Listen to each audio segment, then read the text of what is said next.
আপনি কি সৌদি আরবে গাড়ির ইন্স্যুরেন্স নিয়ে দুশ্চিন্তা ভুগতেছেন? কিভাবে আপনার গাড়ির ইন্স্যুরেন্স টাকাটি সহজ প্রক্রিয়ার মাধ্যমে পে করবেন?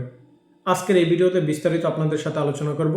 বর্তমানে আমাদের যাদের কাছে প্রাইভেট কার আছে, আমাদের প্রত্যেকেরই কিন্তু একটি টেনশন থাকে, বছর শেষে ইন্স্যুরেন্সের টাকাটা বেশি আসে।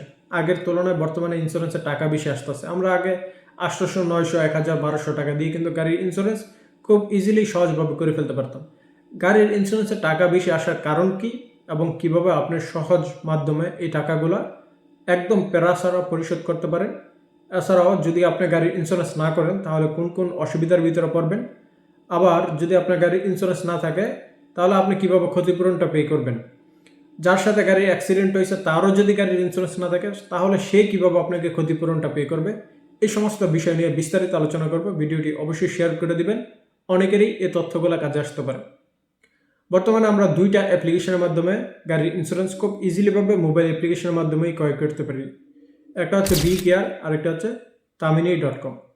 এই তামিনি.com আমরা তাদের ওয়েবসাইট ভিজিট করেও আপনার ইন্স্যুরেন্স করতে পারি, অথবা প্লে স্টোরে তাদের অ্যাপ্লিকেশন আছে, তাদের অ্যাপ্লিকেশন থেকে আমরা গাড়ির ইন্স্যুরেন্স 5-6 মিনিটে নিয়ে নিতে পারি।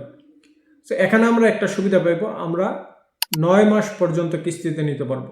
অর্থাৎ আমি যদি একটি 2000 রিয়ালের মূল্যের গাড়ির ইন্স্যুরেন্স কিনি, তাহলে এই টাকাটা যখন আমি 9 মাসে পরিশোধ করব আমার জন্য কিন্তু অনেকটাই সহজ হয়ে যাবে, একদম প্যারা লাগবে না। কিন্তু একসাথে 2000 টাকা দিতে গেলে দেখা যেতেছে আমার মতো শত শত প্রবাসীদেরও একটু অসুবিধায় পড়তে পারেন।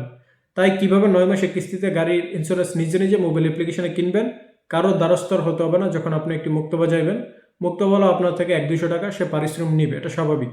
আমি আপনার কাজ করে দিব, বিনিময়ে তো আপনার আমাকে পারিশ্রমিক দিতে হবে, এটা নর্মাল বিষয়। যদি আপনি নিজে নিজে করতে পারেন আপনাকে কিন্তু কাউকে 1 টাকা দিতে হবে না। তাহলে আপনি কিভাবে 9 মাসের গাড়ির ইন্স্যুরেন্স কিনবেন সেই ভিডিওটির লিঙ্ক আমি ডিসক্রিপশন বক্সে দিয়ে দেবো। অলরেডি আমি একটি ভিডিও তৈরি করে রাখছি।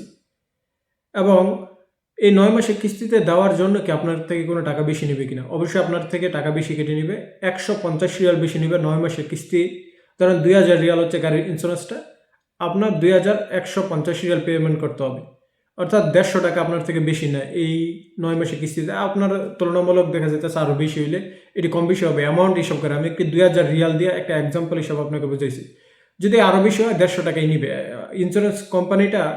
আপনাকে এই ইনস্টলমেন্ট দিবে, ইনস্টলমেন্ট কোম্পানি হচ্ছে দুইটা, ট্যাবি এবং তামারা। এই দুইটা কোম্পানির একই পলিসি, আপনার হচ্ছে 150 টাকা তারা বেশি নেবে। যদি আপনি 4 মাসের কিস্তিতে নেন তাহলে আপনাকে 1 টাকা বেশি দিতে হবে না। 4 মাসের কিস্তিতে নিলে আপনার 2000 রিয়ালের মূল্যটা 2000 রিয়ালে আপনি পে করবেন, আপনাকে আর 150 রিয়াল বেশি দিতে হবে না।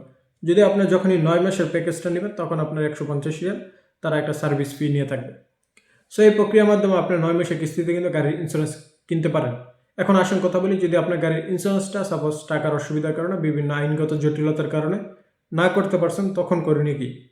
আপনার গাড়িটা কারোর সাথে অ্যাক্সিডেন্ট হইল এবং তখন আপনার এই যে বিচারটা, যদি দুই পক্ষতে এক পক্ষরও গাড়ির ইন্স্যুরেন্স না থাকে তাহলে এই বিচারটা নাজাম করবে না, নাজাম আসবে। নাজাম আবার মররকে তলব করবে। মরর আপনার আসবে, আসার পরে এই মামলাটা নিয়ে যাবে তাদের অফিসে। আপনার যে এরিয়াতে অ্যাক্সিডেন্ট হয়েছে সেই এরিয়ার যে মরর অফিস আছে, সে মরর অফিসে আপনাদেরকে তলব করবে যে এই মরর অফিসে তোমরা আসো। সাথে সাথে এটির একটা মীমাংসা করে দিবে। যদি আপনার ভুল হয়ে থাকে তাহলে থার্ড পার্টি যে আছে তাকে বলবে যে তুমি তাকদির করো, তাকদির করায় তাকদিরের পেপারটা নিয়ে আসো। মোটর তাকে একটা পেপার দিয়ে দিবে, সেই পেপারের ভিত্তিতে সে তাকদির করায় নিয়ে আসবে। তাকদির করার পর যত টাকা ক্ষতিপূরণ সেই টাকাটা আপনাকে পরিশোধ করতে হবে। আবার যদি অপর সাইডের যদি আপনার গাড়ি ইন্স্যুরেন্স না থাকে, আপনার থাকে, তাহলে প্রক্রিয়া কি, কিন্তু টাকাটা তোলা খুবই জটিল। কারণ কি, আমরা বাংলাদেশে আমাদের থেকে টাকা ঠিকই নিয়ে নিতে পারে, যদিও আপনারা খারাপভাবে নেবেন বিষয়টা, কিন্তু এটাই কিন্তু বাস্তব। আমরা টাকা দিয়ে দিই, কিন্তু দেখা যেতেছে সৌদির সাথে অসুবিধা হইলে, ইয়েমেনির সাথে অসুবিধা হইলে, আর বিভিন্ন ন্যাশনালিটির সাথে অসুবিধা হইলে আমরা টাকাটা তুলতে আমাদের অনেকটাই ঝামেলা পোহাইতে হয়, অনেকবার অফিসে দৌড়াদৌড়ি করতে হয়। টাকা আপনারা নিশ্চিত পাইবেন। অনেক সময় সৌদিরা হইলে টাকা নেওয়া খুবই মুশকিল হয়ে যায়। এর ভুক্তভোগী আমি নিজেও। আমি 2বার টাকা পাইছি, 1বার টাকা পাই না। সো এরকম ভুক্তভোগী সৌদি আরবের ভিতরে অসংখ্য বাংলাদেশিরা আছে, অন্য অন্য ন্যাশনালিটিরাও আছে। আমরা টাকা ঠিক তুলতে পারি না, কিন্তু আমাদের থেকে টাকা ঠিকই নিয়ে নেয়। তাই আমি আপনাদেরকে প্রত্যেককেই এটি বলবো যে একটু কষ্ট হইলেও গাড়ির ইন্স্যুরেন্সটা করে রাখবেন। যে কোনো সময় আপদ বিপদ আসতে পারেই, যতই আপনার ভালো ড্রাইভার হন, কিন্তু দুর্ঘটনা হয়ে যায়। তাই কষ্ট করে হলেও 9 মাসের কিস্তিতে নেন, টাকা বেশি আসলো গাড়ির ইন্স্যুরেন্সটা করে নেন। কারণ ভাগ্যের কথা বলা যায় না। আপনি যতই ভালোভাবে চালান, অন্য ভুলের কারণে সেটির ক্ষতিপূরণ আপনাকে দিতে হইতে পারে। তো আশা করি আপনারা এই বিষয়গুলো বুঝতে পারছেন।